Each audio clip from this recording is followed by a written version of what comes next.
Kaixo, ongi etorria. Azaldu nahi dizut zer den Eduardo Txillida Euskadiko Olimpiada Matematikoa. DBH bigarren mailako ikaslentzat prestatutako olimpiada bada. Eta zu DBH bigarren mailan bale bazaude, zorionak. Aurtengoa izan daiteke zure urtea. Eta zer egiten da olimpiada honetan? Azaltzen zaizkizu lau problema ezoikoak, hau da, ikastetxean egiten ez dituguneak normalean, pixka bat desberdinak dira, eta 2 ordu dituzu lau problema horiek egiteko. Askotan, irakurtzen dugunean, lehenengo aldiz problema hori izaten da, eta ze prozedura jarraituko dut, eta koste egite zaigu.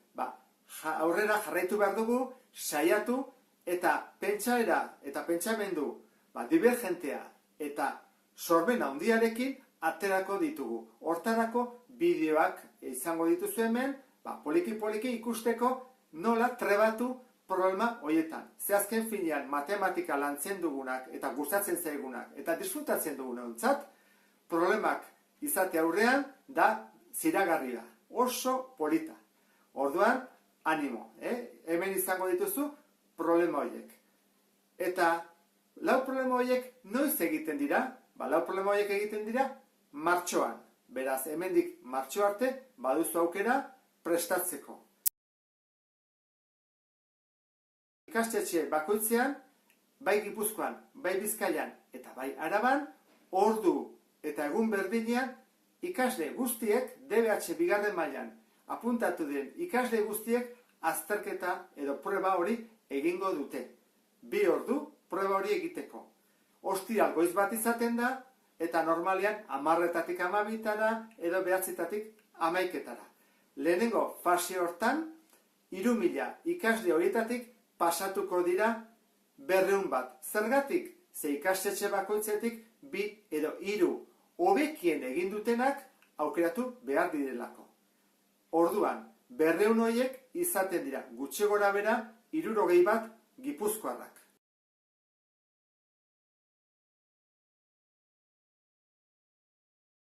Nun egiten dira bigarren faseko proba horiek?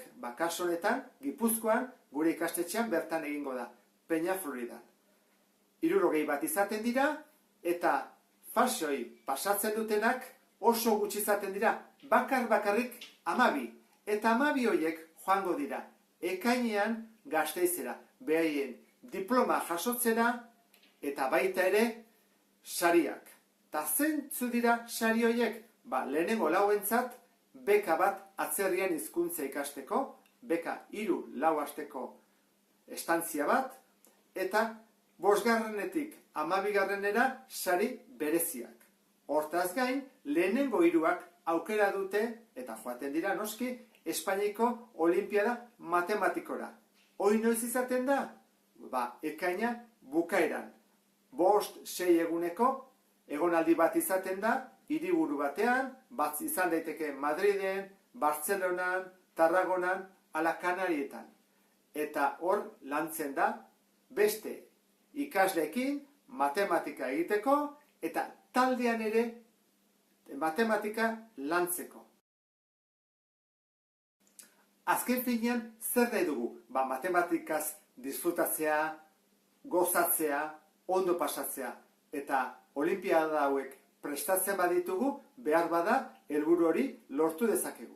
Orain amaieran izango dituzue, gure ikasleak lortu dituzten sari desberdinak. Horien artean, 3 txapeldun ere bai. Eta bukatzeko, animo handiak eta apuntatu zaitezte Olimpiada Matematikoan.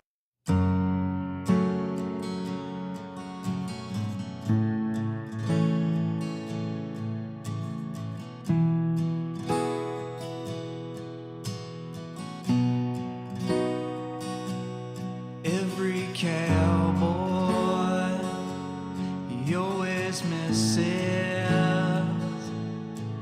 when he's aiming at the target in his head. And every broken man finds his idle hands grasping at tomorrow's promised land.